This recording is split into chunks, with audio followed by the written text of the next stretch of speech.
Welcome into the first Fordham Sports Analytics Society podcast. I'm your host, Chris Orlando, here with President Peter Majors. Today we have Ed Kull, Athletic Director for Fordham Athletics here. What's going on, Ed? Good to be with you, Chris and Peter. Thanks for having me. No, of course. Thank you for coming on to help us with the podcast. This is definitely going to be a great experience for us, and we just love to talk about Fordham Athletic, Fordham hoops. It's been in the news recently, and just creating a lot of buzz on campus. What are your comments on that?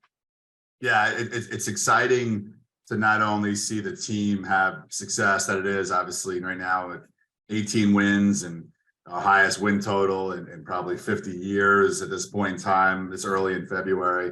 It's been obviously a busy 2 years, you all know, in terms of helping to build the program and some new coaches and a lot of new faces and players. And they've done an amazing job. They're probably way ahead of schedule than even my planning would have thought. So kudos to Coach Ergo and his staff and our student athletes. And then even the women's side is third place. They're getting it done too. But my favorite part is, and I asked you guys this before we started, and I'm honored to be on your first podcast, is the student section has just been incredible. We have thousands of students coming in here, and we've had to turn away students the last few games, which stinks, but the turnout and support of our student body and them getting excited about the teams and them feeling the school spirit and school pride. And we're even going to have the campus center showing the game live on television with pizzas and wings. And for those that can't get into the gymnasium, the buzz on campus to me is my favorite part, to see you all as a student population excited about your team and proud to be part of the Fordham community and the Fordham institution. That has been the best part. It's been amazing how the students have just been incredible, and that's created a real home court advantage. Absolutely. No, I mean, just the way you can watch Fordham basketball now on like SNY and so many different platforms such as like WFUV. Just tuning into the game on YouTube. There's definitely a lot of ways to be able to tune into Fordham basketball, and what better way, especially when we're hot right now. It's definitely a cool experience. Even with the game on USA Today on Sunday, it's some pretty prime national TV. Just again, like kudos to you for kind of leading this program in the right direction. He's definitely providing tremendous impact since coming on. Yeah, no, last week even, we're going back to like being on campus and all that stuff. Last week, the game against St. Louis, probably my favorite sporting event as a Fordham student here. I think I said it to you on over email, Ed, and it was just like, I was blown away. So, kudos really to the entire athletics department for. I really appreciate that. Kudos to our staff and team, from facilities to marketing to tickets to development, to student development. Just the ways of getting those students engaged, involved, and making that gymnasium buzz and being electric. I know it means a lot to our student athletes. And then even for you all, which is a funny segue too, even having some celebrity guests come and check out our team from different media folks, our alums, to Brian Cashman, the general manager of the Yankees. And he was even supposed to bring a Yankee special guest with him, which he may tomorrow night. So it's been the interest level of Fordham is great. I know it's funny having Cashman there, obviously tying it back to your world of sports analytics. Yeah. Yes, sticking on the sports analytics topic right now, we are a stats-driven group here. So we're going to dive into Fordham basketball, see what they do really well, what's made them so successful this season, and kind of guide that back to the guiding principles of what Keith Ergo has been pushing for this team. So you said they're 18-5, one of the best starts to any season they've had in the past while, really. So KenPom, they're ranked 147th in the country. Their defensive efficiency is 91st in the nation, and it's about top 3 in the A10. So they're a tough team. They grind things out. We have the second highest adjusted tempo in the A10. So we're a fast-paced team, right? We really make games exciting. I think everyone, at the St. Louis game last week could see that.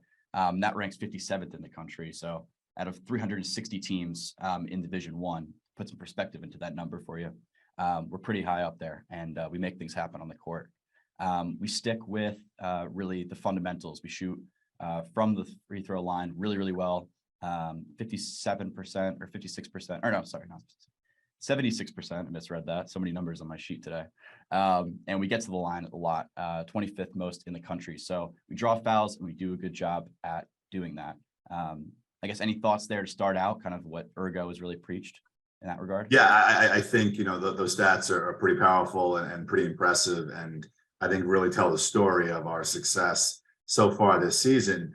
I think we've seen a lot in terms of Coach Ergo really instilling his mentality, his attitude, his toughness into his culture and environment. And that is definitely defense first, for sure. I think you're seeing that in terms of us holding down some of the top players in the Atlantic 10, holding down some of the top offenses in the Atlantic 10. And, I think even your point there in terms of adjustment, I really love that. I think a lot of folks have been comment on us having slow starts in our first half. And, offensively, we had some obviously different challenges and different points of game, Richmond, the second half on Sunday, et cetera. But you've seen tremendous adjustments in the second half. We've really become known as this second half team, which I think is tremendous in terms of and signs of good coaching when you're adjusting offensively and finding ways to score second half. But also I think we're adjusting defensively. We're really putting stops on teams. And I think that's whether it's blocks, whether it's rebounds, whether it's obviously taking charges, steals. I think you saw that right now they did kind of a midseason all defensive team, and we have 2 players on there with Kyle and Abdu, and that speaks a lot in terms of 15 teams in a conference and the attitude and approach we take to games. And I think that all comes Coach Ergo. I do, and I know it's loved here in New York City and the Bronx. They always love that tough, defensive-minded, hard-nosed team, and they represent that through and through. And sometimes they make up some of our offensive challenges with strong defense. And I would even love to know, Peter, to all the stats you threw, how are we doing points off of defensive turnovers?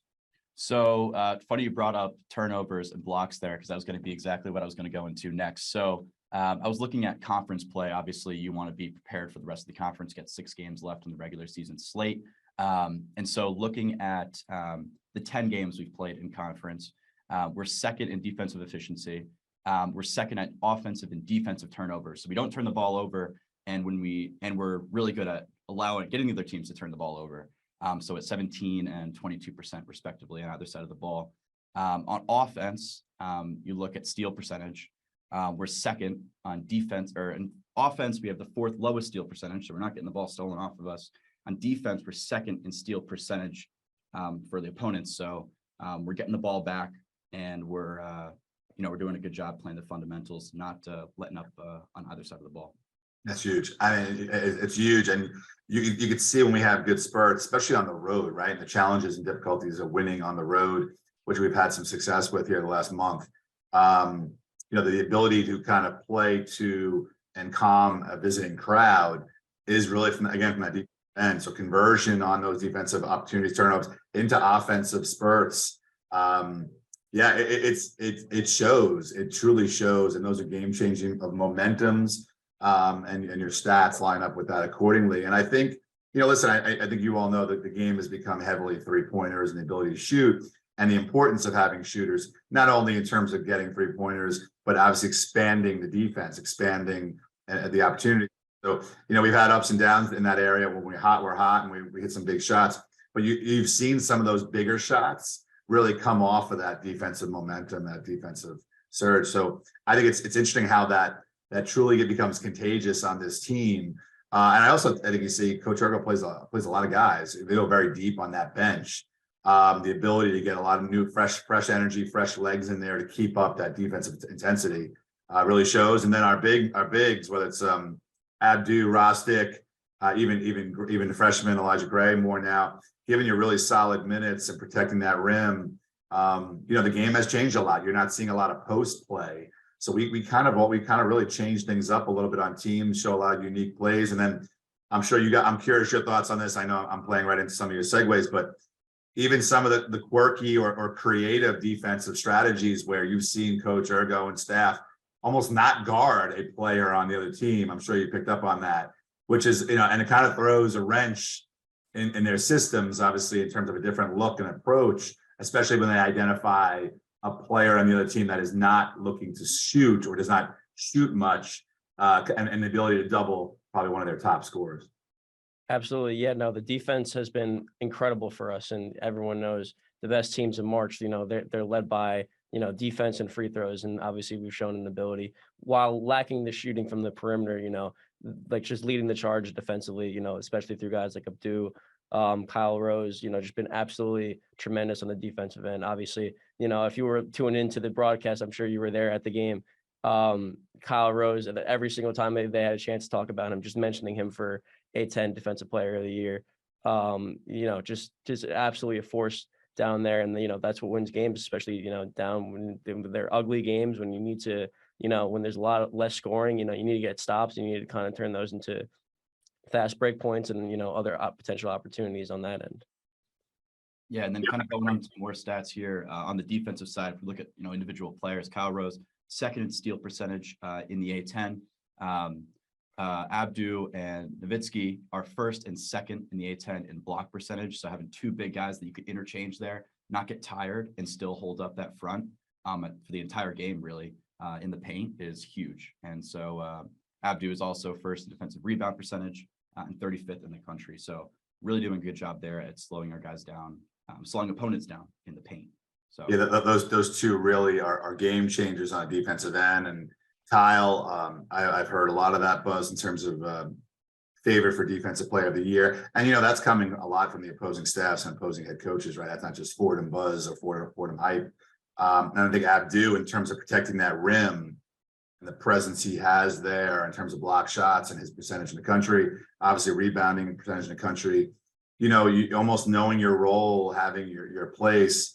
Has really helped us, and they've done that. And you also know, and I know it's harder in terms of tracking it as a stat, but when you have two defenders like that, when they are creating bad shots or awkward, unorthodox shots, or especially Abdu down low, when someone is afraid of him blocking their shot, it's hard to track that as a stat. That is commonly going on, as besides blocks, how many bad shots he's creating from opponents just by being his presence there. And same with Kyle in terms of maybe getting the ball out of the hands more of a top scorer, which Kyle takes on that assignment on any given day. No, yeah, absolutely. Now just to go more into the, offensive side.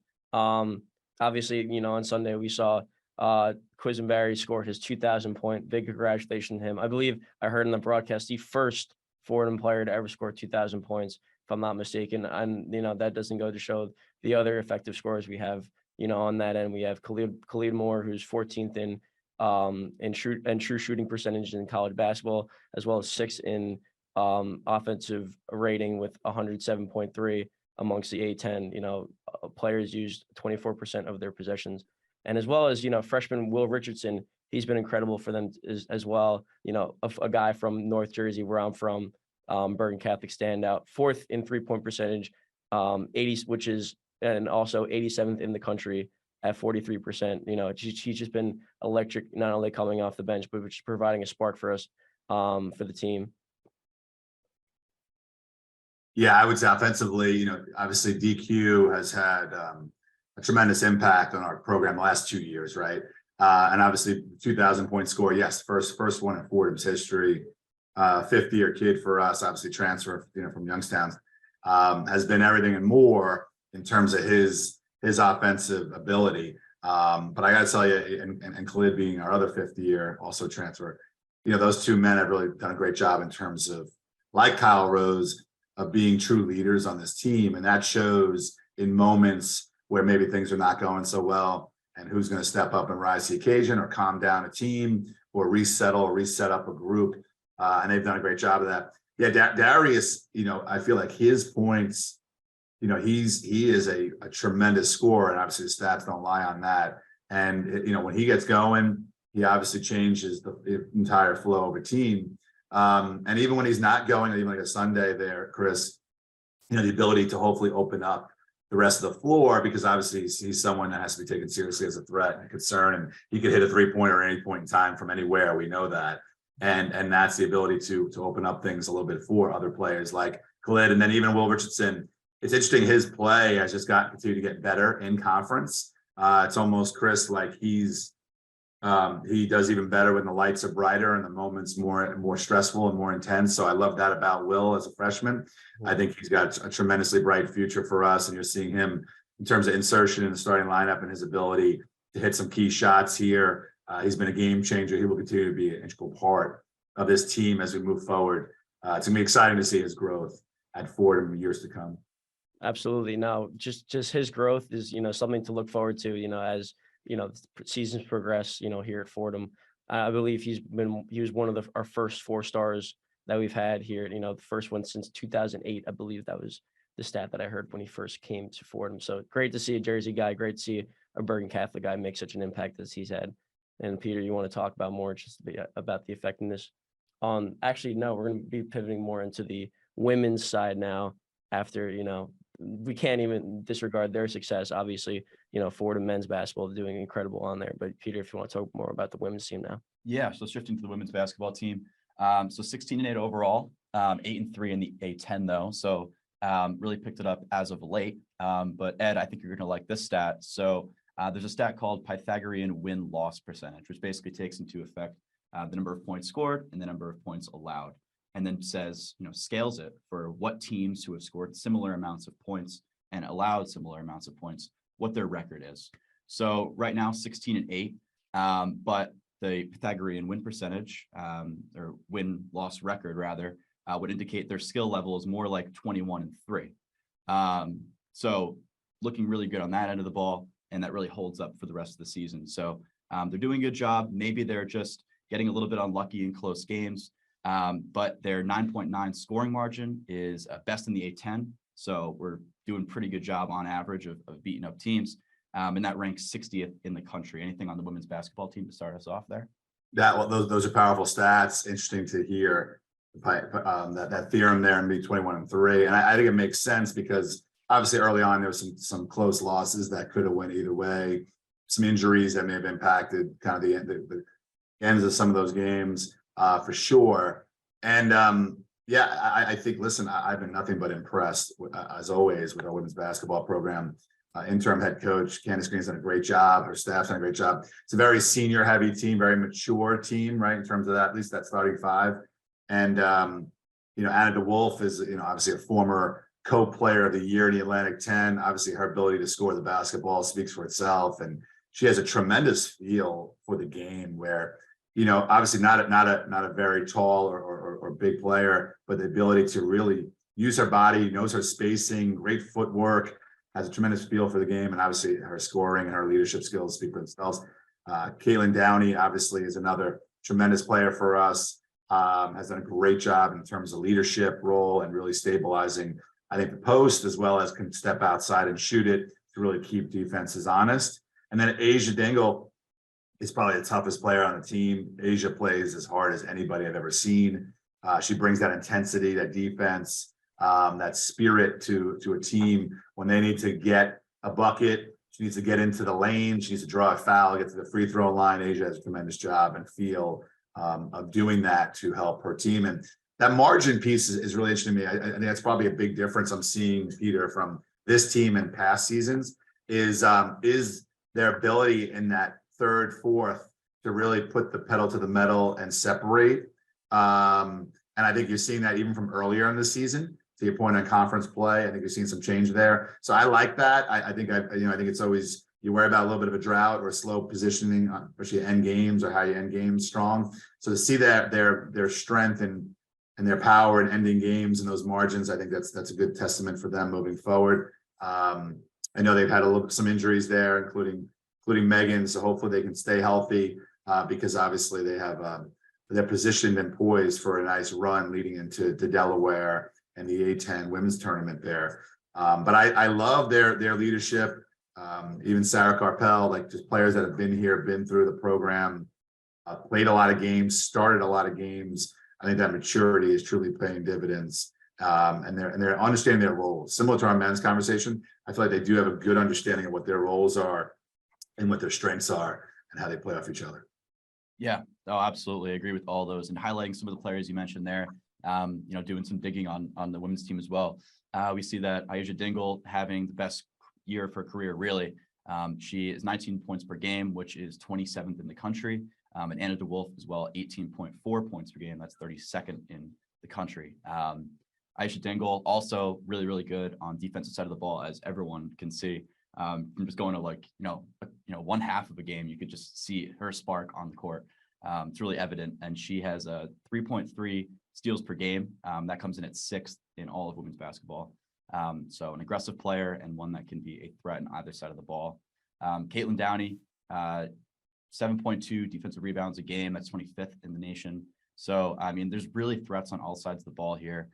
In the A10, they're about 4th or 5th in all the big, efficiency metrics, effective field goal and true shooting percentages on either side of the ball. So they're really up there in contention for, A10 title, perhaps to make it deep in the tournament. And they have stars on either side of the ball. So it's really been a joy to watch. So. To see the way you describe Asia on both the defensive and offensive side of the ball, she's been a tremendous make up for a tremendous backcourt with her and Anna. Obviously, in the A10, I think how that backcourt goes might be as far as Fordham goes, because they are two of the most talented guards, not only in the A10 but in the country. At UMass tomorrow night, so that'll be a big test for them again with the reigning champs and Player of the Year, Sam Breen, and then of course URI's had a tremendous start being undefeated in league. So. I think they're there. I think those have been battles. Even UMass here was a close fought game that could have went either way. So I think we're right there. And, I think the combination is staying healthy and again, continuing to get some additional off the bench in terms of additional minutes to give that starting five some breathers, which they're going to need in a very, very physical and challenging A10 as it come down the stretch. But I love what they've done. And again, I love what the staff has put together here. And I love how the team has come together. And again, that leadership cannot be underestimated in terms of what that group of seniors is really bringing to this program. For sure. Make sure everyone tunes in to not only the men's team tomorrow, but also the women's team on the road. Just great electricity that we're bringing into Fordham's campus, and just letting the world know how that we're a legit basketball program on both sides. Now we're going to move more into the football side as we're getting a little traction here in February as the NFL draft approaches. Tim DeMora and Ryan Greenhagen getting a lot of buzz as the draft approaches. Something that we haven't really seen from Fordham as of late. Tim DeMora being getting the first kind of buzz from a quarterback drafted out of Fordham since John Skelton for the Arizona Cardinals a decade back. Tim had set records all across Patriot League and Fordham records. He had the most passing yards with 4,900, as well as most touchdowns in a season with 56. He also set career marks this season with completions with 1,032 and passing yards, 13,454. He was named Patriot League Offensive Player of the Year for the third straight time, which is very impressive, just his consistency as a quarterback, and these, as well as the runner-up for the Stats Perform Walter Payton Award, which honors the Offensive Player of the Year in Division I football championship subdivision FCS. And he also got a lot of buzz at the Hula and Shrine Bowl, and Twitter kind of took some recognition of it as he, NFL Draft Syndicate said that he looked like the best quarterback in the Shrine Bowl, and while they said that Aiden O'Connell might be the most talented, but DeMora was not far behind. So, just getting a lot of buzz here in February as the NFL draft approaches. What's your comments been? What's your insight have been towards, Tim and his progression here at Fordham? Yeah, I got to spend some time with Tim a lot this past year, and we even with him and his family out in Texas for the Walter Payton Award finalist, and he finished second there. His numbers obviously speak for themselves, Chris. Obviously, they're outstanding. The records he broke in FCS this year were Jimmy Garoppolo's.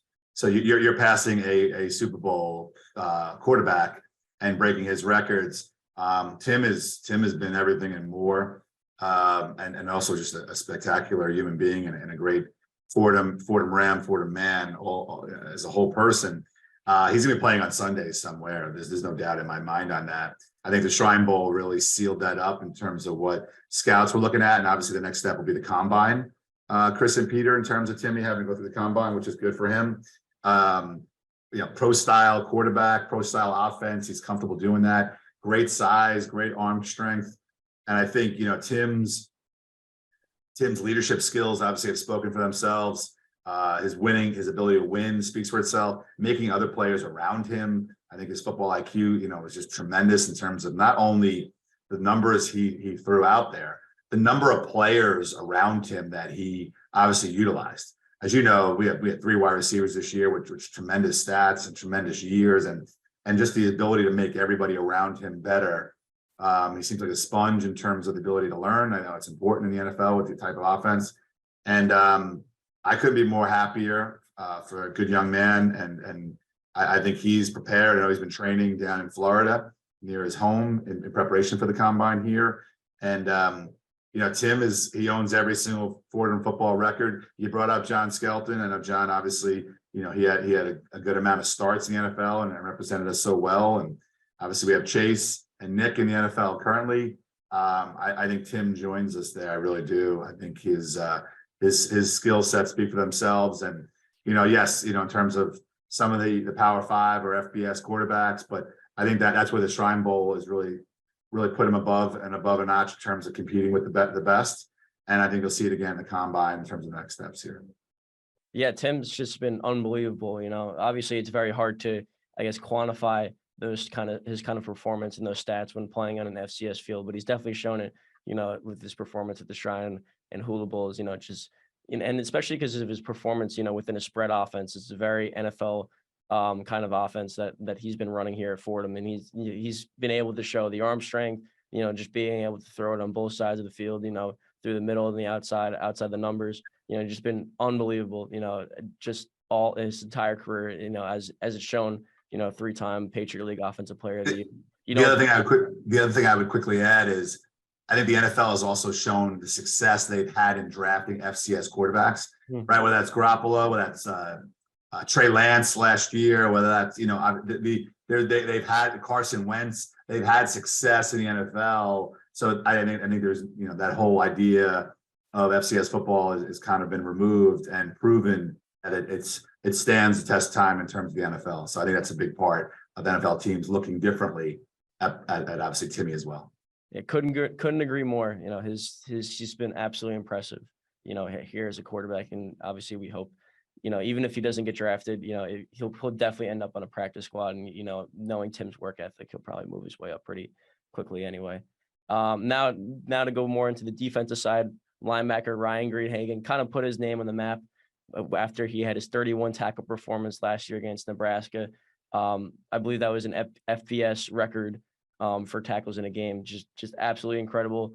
You know, his performance, he's always got that motor on the field, and you can tell, you know, just by his work ethic on and off the field. He was named first team academic All-America. And he also met with the Raiders at the Hula Bowl, you know, getting some NFL recognition, you know, right from the start of the draft process. And, you know, his stats in 2022 also prove it. He had 89 tackles, 28 assists, and 54 stops. While in coverage, Greenhagen made 3 pass breakups, 1 interception, and QB rating when targeted of 97.6. And he was also great as a pass rusher as well. You know, he tallied 25 total pressures, which included 14 quarterback hurries and 6 quarterback hits. And, you know, and he also recorded 5 sacks in the season. So, you know, his production on and off the field has been great for, you know, just as a model Fordham athlete here on campus.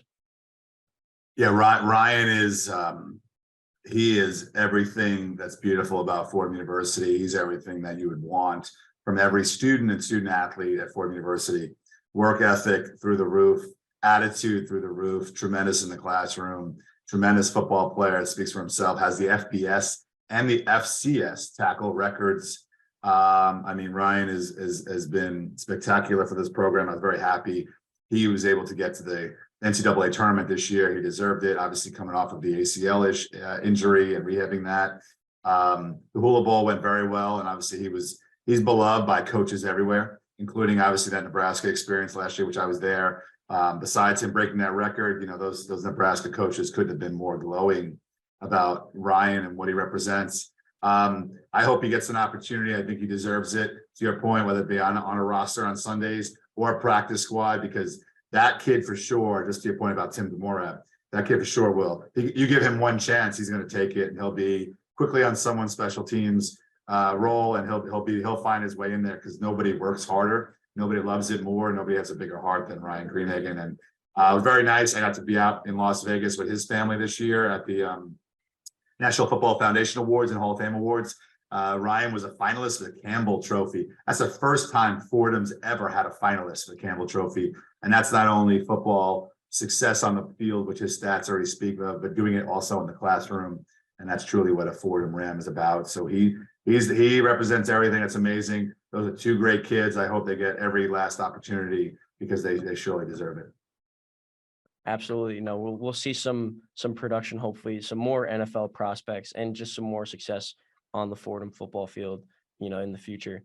Now Peter's going to talk a little bit more about softball and baseball moving forward. Yeah, so it was good to talk about all the sports in season, but looking forward towards the spring. Towards the end of the spring semester, I guess. Baseball and softball getting started in just a few weeks.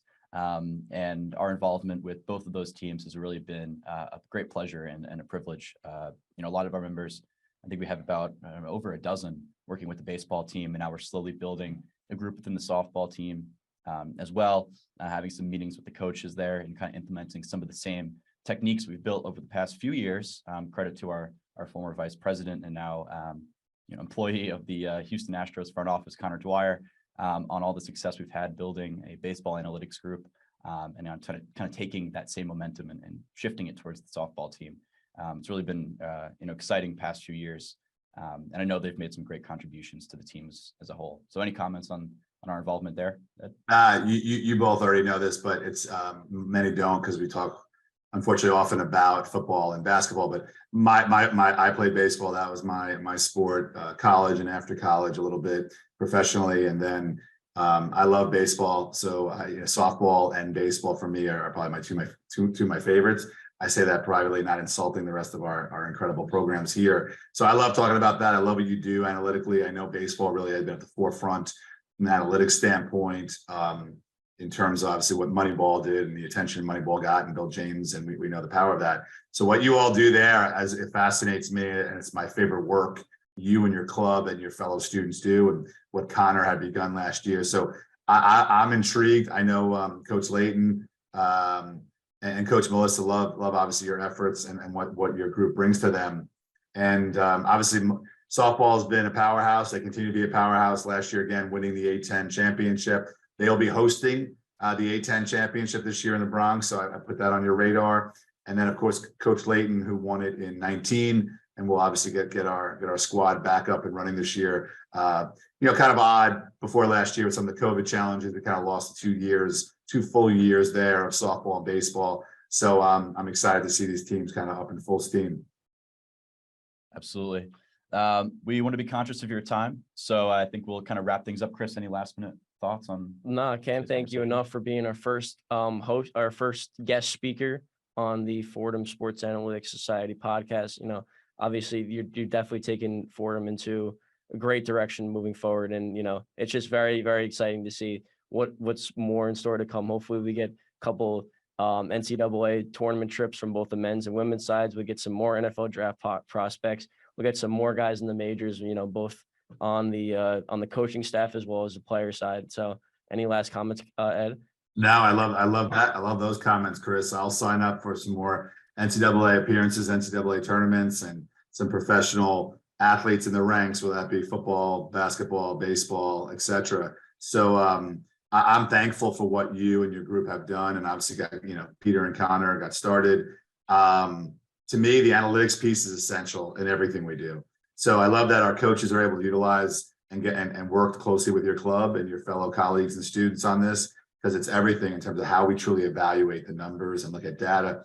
Doing the same thing here now, even from an athletics perspective. So we've actually begun a full assessment of athletics probably about 12 months ago in preparation for our new president, President Tetlow, to join us, and looking at all of our programs, looking at how we spend, looking at how facilities, looking at scholarship, looking at recruitment, looking at all aspects of strength and conditioning, sports medicine, mental health. How are we truly supporting our athletics department? How do we stack up against our peers? How are we helping the rest of the institution, whether that be enrollment, whether that be obviously fundraising from all areas, community engagement, school spirit, school pride. And honestly, it all goes back to data, because you really try to get out of the anecdotal and opinion-based business of what people think and assume, And that's why I love what you do, because the numbers don't lie, right? There's always good news and bad news there about numbers, right? They just don't lie. And I know the coaches appreciate what you do so much. I know it's essential in terms of really breaking down trends and issues, and truly a strong means of preparation. Whether it's all the means or a piece of the means, it doesn't matter. That information is so truly important. So what you do is cutting edge. It's truly what sports is all about and what it's become. But I also would add it's what business is all about, what business has become. Because if you don't have data to back up your decision-making process, you really don't have much in terms of truly creating a plan. So I love what you're doing. I fully support you all. However, athletics continue to help your club more and more. You deserve it. You've been everything. I know a bunch of our coaches love you so much. And I think we've added you to the website in terms of being members of the staff, because you all belong there and you put in so much time and commitment. So you've always had my full support, and I love what you're doing. And however we continue to help you at Fordham, as well as getting jobs in the pro ranks, I think that's obviously the ability for you all to chase your dreams and do what you love. It's impactful for us, and I know it's going to be impactful for successful careers ahead. Awesome. Well, thank you, Ed, for coming on once again. Very, very appreciated words. All right. So we will see you guys all in a few days on our next podcast, and we hope you guys enjoyed the first episode. Thanks, Ed. Thanks, Peter and Chris.